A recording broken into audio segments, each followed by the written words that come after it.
আসসালামু আলাইকুম। এতদিন যা বলে আসছিলাম, যা সন্দেহ আশঙ্কা করে আসছিলাম, তার বহিঃপ্রকাশ ঘটতে শুরু করেছে। থলের বিড়াল বের করে দিয়েছে জামাত ইসলামী। তবে বিড়ালটা সম্ভবত একটু আগেভাগেই থলে থেকে বের করে ফেললো। জামাতের আমির ডাক্তার শফিকুর রহমান তিনি সাংবাদিকদের সামনে বলেছেন যে এখন দেশের এই পরিস্থিতিতে কিসের নির্বাচন, আগে সুষ্ঠু পরিবেশ তৈরি হোক, তারপর নির্বাচন। চমৎকার কথা, খুবই চমৎকার কথা। এবং এই আশঙ্কাটাই আমরা করে আসছিলাম। ডক্টর মোহাম্মদ ইউনূস সাহেব যে দেশে ক্রমাগতভাবে একটা অস্থিতিশীল পরিবেশ তৈরি করে রাখতে চান, তিনি বারবার যুদ্ধাবস্থা কথা বলেন। শুধু তিনি নন, তার সরকারের আরো অনেক উপদেষ্টা, অনেক দায়িত্বশীল ব্যক্তি যুদ্ধাবস্থা কথা বলে মানুষের মধ্যে একটা আতঙ্ক সৃষ্টি করে রাখছেন। এবং যুদ্ধাবস্থা তৈরির যথেষ্ট সুযোগ আছে, সেটা যে একেবারে হবে না তা নয়। তবে এই যে মব ভায়োলেন্স, চারিদিকে আরো বিভিন্ন বিষয়ে অস্থিরতা তৈরি করে রাখা, এই সবই বিশেষ উদ্দেশ্যে করে রাখা হচ্ছে। আমরা বলে আসছি যাতে নির্বাচনকে প্রলম্বিত করা যায়। ধরো কাটো, মব ভায়োলেন্স, বুলডোজার সংস্কৃতি, এই যে বিষয়গুলো, এর সাথে অনেক বিষয় রয়েছে।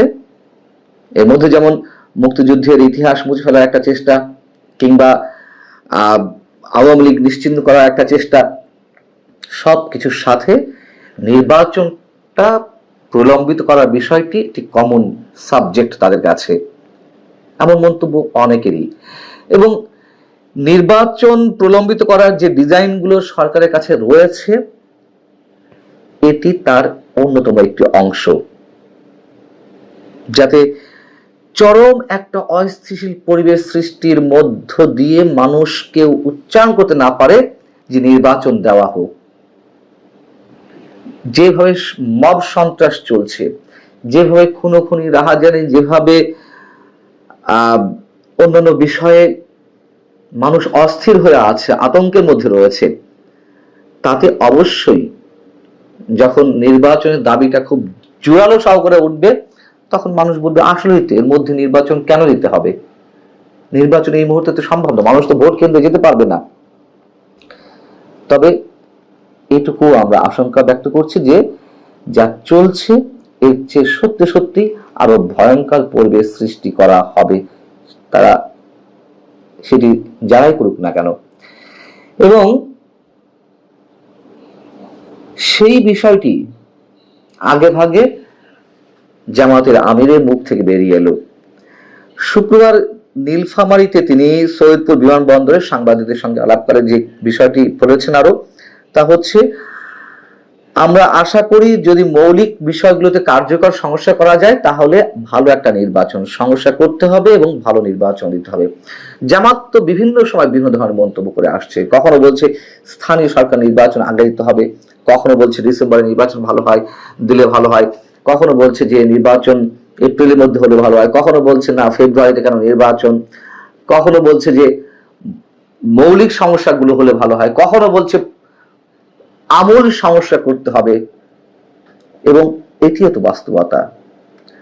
সরকারের ভর কেন্দ্রগুলোর মধ্যে একটা ভর কেন্দ্র জামাত, এবং তারাই অনেক বেশি শক্তিশালী। বিএনপির সঙ্গে লন্ডন বৈঠকে প্রধান উপদেষ্টা কি কথা হয়েছে, কেন তারেক রহমান রাজি হয়ে গেলেন ফেব্রুয়ারিতে নির্বাচনের বিষয়ে, তা নিয়ে অনেক ধরনের গুঞ্জন রয়েছে। যদি সত্যি সত্যিই কোনো ধরনের গিভ অ্যান্ড টেকের বিষয় থেকে থাকে, যা নানানভাবে শোনা যাচ্ছে, আমরা সেগুলোতে বিশ্বাস করতে চাই না। যদি হয়ে থাকে, বিএনপি রাজনীতি শেষ, বাংলাদেশের ভবিষ্যৎও অনিশ্চিত অন্ধকারের পথে নিশ্চয়ই। যদি গিভ অ্যান্ড টেকের কোনো খেলা না থেকে থাকে, যদি সত্যি সত্যিই ডক্টর মোহাম্মদ ইউনূস যে আশ্বাস দিয়েছেন ঠিক আছে ফেব্রুয়ারিতে নির্বাচন, তাতে যদি তারেক রহমান রাজি হয়ে থাকেন, সেটিও প্রাপ্যে পা দেওয়া এর আগেই মন্তব্য করেছে, আরো অনেক আগে মন্তব্য করেছে। যেই হোক না কেন, বিএনপি এখনো বুঝতে পারছে না কোন খেলায় তারা নিজেরা নিজেদেরকে জড়িয়ে ফেলছে। যে ডিজাইন নিয়ে সরকার এগোচ্ছে এবং জামায়াত ইসলামী যা বলছে, এনসিপি যা বলছে, তার বাইরে এখনো পর্যন্ত একটা দৃষ্টান্ত স্থাপিত হয়নি যে তাদের কথার বাইরে ডক্টর মোহাম্মদ ইউনূস গেছেন। যাওয়ার কোনো ওয়ে নেই, কোনো উপায় নেই। বিএনপি যদি মনে করে থাকে যে তাদেরকে মূল্যায়ন করছে, এটি অনেকেই বলছেন চরম ভুল করা হবে। যখন অনেকেই মনে করছেন এই বিষয়গুলো, যখন যেই মানুষটার মিনিমাম রাজনৈতিক জ্ঞান রয়েছে তারাও বুঝতে পারছে যে সহজে নির্বাচন দেবে না এই সরকার, সহজে ক্ষমতা থেকে যাবে না, বিএনপি তাহলে কেন বুঝতে পারছে না? হ্যাঁ, অনেকে বলে যে বিএনপি কৌশল অবলম্বন করছে, বিএনপি যে কোনোভাবে হোক নির্বাচনটি আদায় করে নিতে চায়। যে কোনোভাবে নির্বাচনটা আদায় বিষয়টি তো চাপ প্রয়োগ করা ছাড়া সম্ভব নয়। এমনি এমনি দেবে না, কোন অবস্থাতেই না। এবং এ কথাও আমরা বলে আসছি যে ডিসেম্বরের মধ্যে নির্বাচন যদি না হয় তাহলে ফেব্রুয়ারি কেন, এপ্রিল কেন, 2026-এর মধ্যে নির্বাচন হবে না। একটা পর্যায়ে দিতেই হবে, তবে তার আগে আরো অনেক কিছু হয়ে যাবে।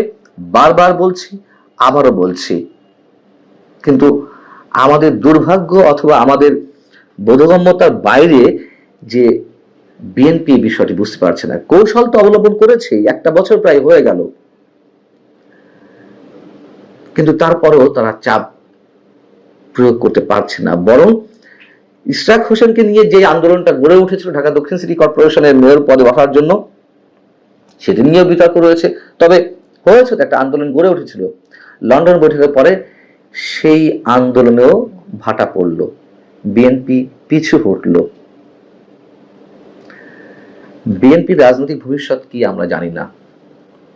প্রথম অনেকেই নিশ্চিত ছিলাম যে নির্বাচন হবে, বিএনপি ক্ষমতায় চলে আসবে, কিন্তু সেই বিষয়টি এখন অনেকের কাছেই দুরাশা মনে হচ্ছে। আলটিমেটলি দেশের কি হবে, সাধারণ মানুষের ভাগ্য কোন দিকে যাচ্ছে, সেটি এখন অনেক বড় বিষয়। জামাতের আমিরের মুখ থেকে যেই কথাটি বেরিয়েছে, এটির জন্যই সম্ভবত আমরা অপেক্ষায় ছিলাম। এখন জামাতের আমির বলেছেন, এনসিপি তো বলতেই আছে যে অবস্থায় নির্বাচন নয়, কোন অবস্থাতেই নয়, তাদের নানান ধরনের শর্ত আছে এবং সেগুলো আস্তে আস্তে আমাদের সামনে আসবে। খুব স্বাভাবিক, আমরা একটু ওয়েট করি, সবই দেখতে পারবো। ভালো থাকুন সবাই, আল্লাহ হাফিজ।